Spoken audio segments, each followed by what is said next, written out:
अस्सलाम वालेकुम दोस्तों। आपको आइडिया है कि जो बड़ी कंपनीज होती हैं जैसे पाकिस्तान में एंग्रो है, एफएफसी है, मीज़ान बैंक है, निशात ग्रुप हैं, तो इनको जब इन्वेस्टमेंट करनी होती है तो इनकी इन्वेस्टमेंट स्ट्रेटजी क्या होती है, ये किस तरह से इन्वेस्टमेंट करते हैं। तो कॉमन जो ऑब्जर्वेशन है वो ये है कि ये गवर्नमेंट के डायरेक्शन को देख रहे होते हैं कि गवर्नमेंट किस साइड पे ज़्यादा फैसिलिटेट करने जा रही है, किस सेक्टर को ज़्यादा फैसिलिटेट करने जा रही है, उसको सामने रखते हुए ये अपनी इन्वेस्टमेंट स्ट्रेटजीज डिज़ाइन करते हैं जो भी बड़ी कंपनीज होती हैं। और सेम वही रूल अप्लाई होता है हम इंडिविजुअल इन्वेस्टर्स के ऊपर। हम जो इंडिविजुअल इन्वेस्टर्स होते हैं, हम में जो ऐसे लोग होते हैं जो अच्छा होमवर्क करते हैं, वो भी गवर्नमेंट की डायरेक्शन को देख रहे होते हैं कि गवर्नमेंट की डायरेक्शन किस साइड पे जा रही है, गवर्नमेंट इन आने वाले सालों में कौन से सेक्टर को प्रमोट करने जा रही है, कौन से सेक्टर में इंकरेज करने जा रही है इंडिविजुअल को कि उसमें वो इन्वेस्टमेंट करें। तो आज का जो हमारा टॉपिक है वो बजट 25 और इसका जो इम्पैक्ट है रियल स्टेट के ऊपर और इससे क्या डायरेक्शन निकल रही है, जिसको सामने रखते हुए हम अपनी इन्वेस्टमेंट स्ट्रेटजी डिज़ाइन कर सकते हैं। जैसे मैंने आपको एग्जांपल दी बड़ी कंपनीज की, इसी तरह से हम इंडिविजुअल भी बजट को देखते हैं कि बजट में गवर्नमेंट किन किन सेक्टर्स को सपोर्ट कर रही है और उन सेक्टर्स में कहाँ फैसिलिटेट कर रही है ताकि हम जो अपनी इन्वेस्टमेंट स्ट्रेटजी है उसके मुताबिक डिज़ाइन कर सकें। अब इस बजट का अगर हम एनालिसिस करते हैं तो मेन इन्वेस्टमेंट जो सेगमेंट्स आते हैं हम इंडिविजुअल्स के लिए, वो 3 सेगमेंट्स आते हैं इन्वेस्टमेंट के पॉइंट ऑफ व्यू से। हम पाकिस्तानीज़ के लिए, हम पाकिस्तानी 3 मेन सेगमेंट्स में इन्वेस्टमेंट करते हैं। पहले ही हमारी जो मेजर इन्वेस्टमेंट होती है वो रियल स्टेट में होती है। उसके बाद दूसरी इन्वेस्टमेंट हमारी बैंक्स में होती है, हम म्यूचुअल फंड्स में इन्वेस्ट करते हैं, बैंकों के फिक्स डिपॉजिट्स में इन्वेस्ट करते हैं, बैंकों के सेविंग अकाउंट्स में इन्वेस्ट करते हैं।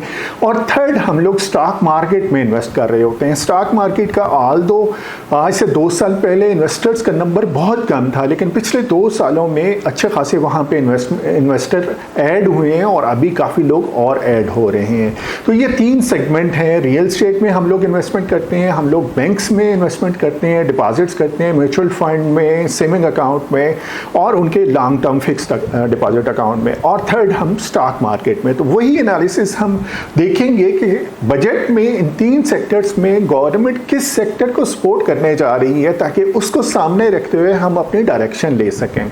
अगर हम देखते हैं इस बजट में, तो बजट में म्यूचुअल फंड के डिविडेंड्स वगैरह पे और बैंक्स पे इन्होंने टैक्सेस बढ़ा दिए हैं। 15% से लेके 25% तक ले गए हैं कि जो प्रॉफिट वहाँ से आपको आएगा, जो डिविडेंड आप रिसीव करेंगे, उस पर आपको 15% से लेके 25% तक टैक्स पे करना पड़ेगा।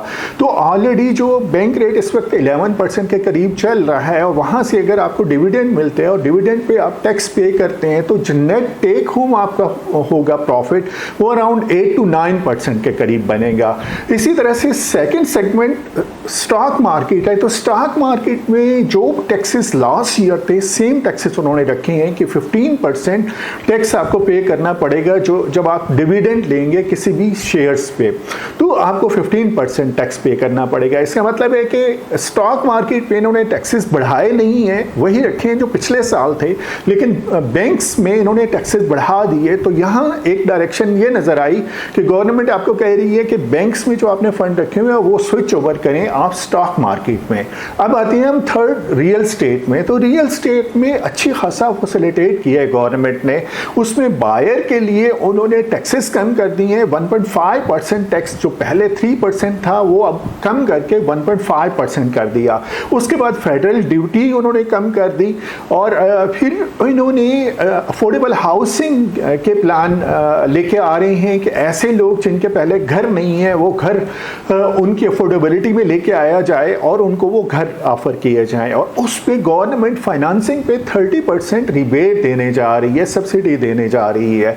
इसके अलावा मॉर्गेज फाइनेंसिंग के हवाले से मुख्तलिफ बैंकों को कहा जा रहा है कि वो बहुत अच्छी फैसिलिटेट करेंगे पब्लिक को कि वो हाउसिंग फाइनेंस ले सकें और अपने घर बना सकें। तो अगर हम रियल स्टेट को देखते हैं इस बजट को सामने रखते हुए कि क्या डायरेक्शन रियल स्टेट में मिल रही है, तो हमें बहुत अच्छी डायरेक्शन नज़र आ रही है कि गवर्नमेंट इस बजट में पब्लिक को रियल स्टेट में इन्वेस्ट करने के लिए इनकरेज कर रही है कि वो बिल्डअप प्रॉपर्टी में जाएं, कंस्ट्रक्शन की एक्टिविटी में जाएं, क्योंकि कंस्ट्रक्शन की एक्टिविटी में अगर इन्वेस्टमेंट होती है, कोई बंदा अगर अपना घर बनाना शुरू करता है तो उसमें 70 अलाइड इंडस्ट्रीज अटैच होती हैं, जो भी कंस्ट्रक्शन से रिलेटेड हैं, उसमें सीमेंट है, सरिया है, उसमें एल्युमिनियम है, उसमें वुड का काम होता है, उसमें इंटीरियर का सारा काम होता है। तो अराउंड 70 अलाइड इंडस्ट्रीज कंस्ट्रक्शन के साथ अटैच होती हैं। तो अगर कंस्ट्रक्शन की एक्टिविटी बढ़ेगी तो उन 70 अलाइड इंडस्ट्रीज में भी एक्टिविटी बढ़ेगी। तो ये गवर्नमेंट का ऑब्जेक्टिव है कि हम कंस्ट्रक्शन की जो एक्टिविटी है उसको हम बढ़ाएं।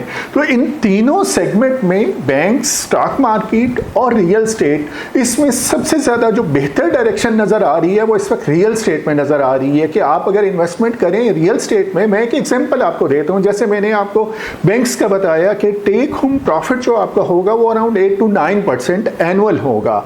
लेकिन अगर आप बिल्डअप प्रॉपर्टी में इन्वेस्टमेंट करते हैं और किसी रेंटल प्रॉपर्टी में इन्वेस्टमेंट करते हैं तो रेंटल जो आपको आएगा वो आएगा 5% से लेकर 7% तक नॉर्मल रेजिडेंशियल अपार्टमेंट्स में, और अगर टूरिज्म में चले जाते हैं तो वो रेंटल आपका बढ़ के अराउंड 15% तक चला जाता है।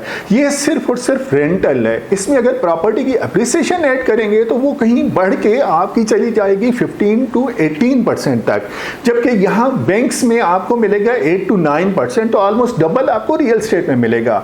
लेकिन डिपेंड करता है कि आप किस तरह के प्रोजेक्ट में इन्वेस्ट कर रहे हैं, किस तरह की प्रोडक्ट आप ले रहे हैं और किस स्टेज में इंटर हो रहे हैं। तो ये था एक एनालिसिस कि इस बजट को सामने रखते हुए मैंने आपको 3 सेक्टर्स को कंपेयर करके बताया जो हमारे एक बहुत कॉमन और फेमस सेगमेंट्स हैं जिनमें हम आम आदमी इन्वेस्टमेंट करते हैं। उनमें बैंक्स हैं, उनमें स्टॉक मार्केट है, उनमें रियल स्टेट है।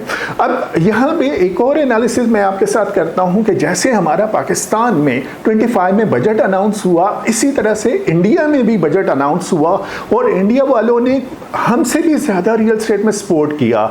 उन्होंने यहाँ पाकिस्तान में एक घर आपको अलाउ होता है जिसमें आप खुद रह रहे होते हैं और उस पर आपको कोई टैक्स पे नहीं करना पड़ता, लेकिन इंडिया ने 2 घर अलाउ कर दिए कि आपके जो 2 रेजिडेंशियल घर होंगे वो टैक्स फ्री होंगे, उन पे 0 टैक्स होगा।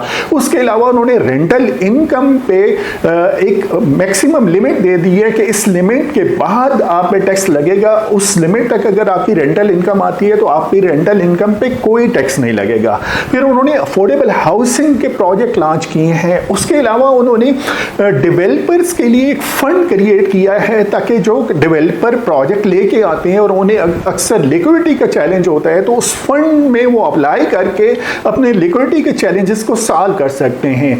फिर एक और बहुत अच्छा स्टेप उन्होंने लिया, उन्होंने अराउंड 10 टूरिज्म साइट्स ओपन करने का ऐलान किया अपने बजट में कि इंडिया में हम अराउंड 10 टूरिज्म साइट्स ओपन करेंगे जिनको हम बिल्ड करेंगे और प्रमोट करेंगे और टूरिज्म के हवाले से वहाँ पे एक्टिविटीज़ होंगी। तो चंद जो यूनिक ऐसी चीज़ें जो उनके बजट में हमें नज़र आ रही हैं और पाकिस्तान के बजट में नज़र नहीं आ रही, उनमें रेंटल इनकम है, उनमें टूरिज्म साइट्स हैं, उनमें जो डेवलपर के लिए उन्होंने फंड क्रिएट किया वो यहाँ पे मिसिंग है। अगर वो 3 चीज़ें यहाँ पाकिस्तान के बजट में भी दे दी जाएं तो रियल स्टेट में बहुत ज़बरदस्त एक्टिविटी आ सकती है, टूरिज्म में बहुत ज़बरदस्त एक्टिविटी आ सकती है और हमारे यहाँ जो ओवरऑल इकानमी एक रिसेशन में चल रही थी उसमें बहुत अच्छी एक सक्सेस मिल सकती है विद इन शॉर्ट टाइम। तो ये था एक एनालिसिस जो मैंने आपके सामने रखा बजट 25 को सामने रखते हुए और गवर्नमेंट की डायरेक्शन को, और फिर इसको मैंने कंपेयर किया इंडिया के बजट 25 में और उसका क्या इम्पैक्ट है रियल स्टेट में। तो हम अगर एक दूसरे का कंपेयर भी कर लें और अच्छी चीज़ें कोई और भी अगर कर रहा है, वो कोई हमारा एनिमी कंट्री भी है, उन अच्छी चीज़ों को अगर हम अपने मॉडल में अप्लाई करें तो डेफिनेटली हमें अच्छे रिजल्ट्स मिल सकते हैं। मेरा नाम अरशद अमान है, हम होमी प्रॉपर्टीज़ के नाम से इस्लामाबाद में रियल स्टेट का बिजनेस करते हैं। आप हमें कॉन्टेक्ट कर सकते हैं हमारे फ़ोन नंबर के थ्रू, हमारे YouTube चैनल के थ्रू और हमारे Facebook पेज के through. Keep in touch. Thank you so much.